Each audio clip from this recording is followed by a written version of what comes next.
AskReddit by Colin Asholin. What's a book that changed your perspective on life? Meditations, Marcus Aurelius. I was recommended Chuck Chakrapani's The Good Life Handbook back when COVID was going strong and I was having a tough time of it. That led me right into meditations, and my copy is already well read, marked up, and full of notes. 1984. Animal Farm. Tao Te Ching. It's such a good book of philosophy. Really helps you put things into perspective and not take things as seriously. The Tao is a blueprint for living a life of quality. Fahrenheit 451 by Ray Bradbury. I've been planning to read that after I'm done with the Hunger Games series. I've heard it's good. Stormlight Archive. The most important step a man can take. It's not the first one, is it? It's the next one. Always the next step, Dalina. Trying feels somewhat lighter now. I don't have to try and succeed, I just have to go into the general I'm trying direction. Those books are incredible. I still have 2 more to read, and I can't wait to get caught up in the series. Brandon Sanderson is an excellent writer. Here to see good recommendations. The Perks of Being a Wallflower. So good, I borrowed it from a book cafe and finished it in 2 days. I'm slow reader, so that's fast for me. Kissing Doorknobs. It's a small book about eating disorder and OCD that a young girl was going through and had no one to talk to about it.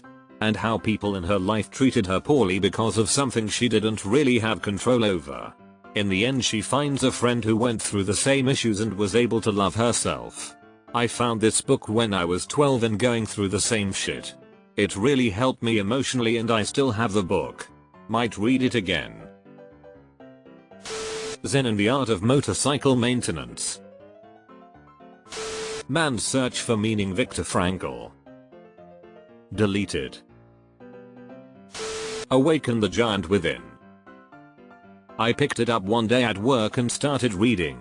Long story short, within 6 months I'd left my crummy dead-end temping job and single life in my toxic hometown and was in a different city, doing a postgrad course in IT and dating a pretty young woman.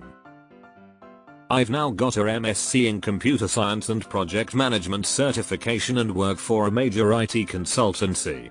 If I met Tony Robbins, I'd shake him by the hand. I've had this book for good 5 years, and I cannot for the life of me finish it. I've started it 2 or 3 times or picked up where I left it and I always end up dropping it.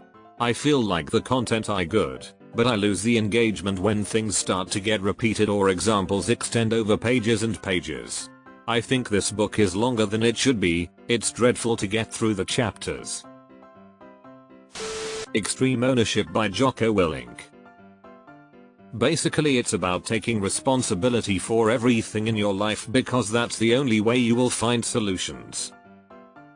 This sounds something like I would be interested in. Factfulness by Hans Rosling. It uses facts and data to show how many aspects of life have improved, and how humans have several instincts that make everything seem worse than they are. All the while, not discounting the things that are getting worse. Very much recommend. I also recommend this book. Fear and Loathing in Las Vegas. Please tell me why. Spillover, Animal Infections and the Next Human Pandemic, written in 2012 by David Quammen. A book on zoonotic diseases from a time before COVID. It really helped me to embrace the YOLO. The Subtle Art of Not Giving a FCK by Mark Mason. Ikigai by Hector Garcia. +1 on this one. Mark came and spoke at our AA group. The Lost Art of Listening. I do a lot more listening these days. Animal Farm. How to Be an Adult in Relationships, David Richo. I recommend this book to every person I meet. Outliers by Malcolm Gladwell. Came here for this, totally changed how I saw the meritocracy. East of Eden. Tim Shaw. East of Eden is so good. I love Steinbeck. Will to Change by Bell Hooks. Changed how I viewed myself and other people substantially. 1984. Brave New World, Aldous Huxley. The God Delusion by Richard Dawkins. I honestly didn't care for it, too heavy-handed, and there wasn't really much as far as original ideas. The Selfish Gene, on the other hand,